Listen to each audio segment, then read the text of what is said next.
And welcome back to the Factor Uncensored. First, President Trump says it, and now the Texas Senate hops on the bandwagon, saying there is a crisis at the U.S. border to Mexico. Just today, the Texas Senate passed a bill by Senator Paul Bettencourt that would acknowledge there is a crisis at the border. Bettencourt says this action was taken because of statements made by border officials who say they are at a breaking point with illegal immigrants. Bettencourt went on to say there were 194,000 illegal criminal aliens booked into Texas jails from 2011 to 2019. This as President Trump threatens to shut down the southern border because he says there is now a national emergency underway. Here to join me on the Factor Uncensored to talk about this is Super Neighborhood President Tamara Bell and former congressional candidate Justin Lurie. So, Tamara, is there a national emergency going on? Are we at the breaking point at the border when it comes to illegal immigration?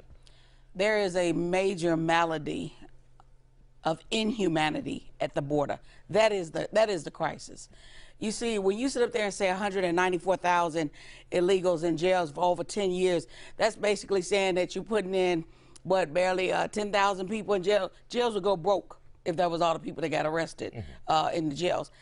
This is not a crisis. And the only reason, and the thing that bothers me the most about this, it became a crisis when jobs became critical. Because as long as they needed somebody to get the crops out of the field, to do their construction work, to work on the highway projects, to work on all those other government contracts that they get, there was no problem.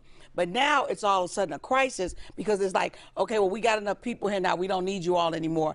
And to say that there is something wrong with families who decide that it's worth risking their lives to get their children out of situations that they know will end up fatal or down a dead-end road for them, how can you say that when every parent wants the same for their child, a better life? So to sit up there and blame, and I'm going to tell you, these NGOs that run all of these different camps, they making a mint. They making a mint. You get so much per day per child. So they're not in a rush to get rid of the children. They just want to get rid of the parents, separating families. Let's bring Justin Lurie into this conversation.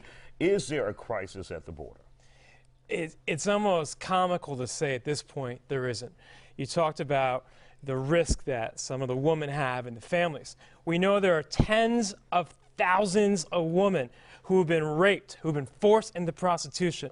And even worse, in my mind, even worse, are the thousands and thousands of children who are being sex trafficked right now. So I want the people to tell me who say there is no crisis.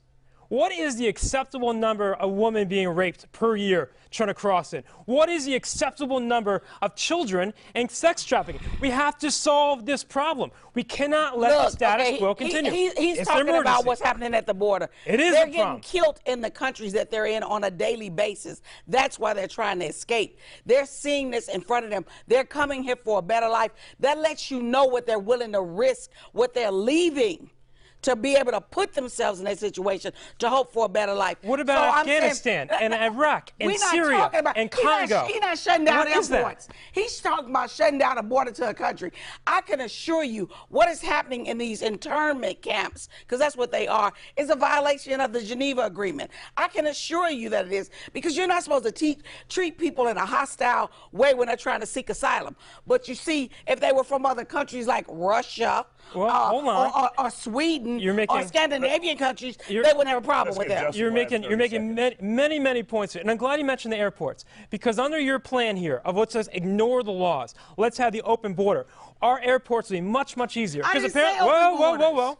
Well, you're saying we can allow people to rush right in. It doesn't matter what the numbers are or what the actual immigration checks are. We might as well get rid of the passport checks in the airports, because people can just come in from anywhere. There's no such thing as a duality if you can walk across or fly across. That's the hyperbole way that you all explain, just to keep everybody out. We'll be back with more Factor Uncensored.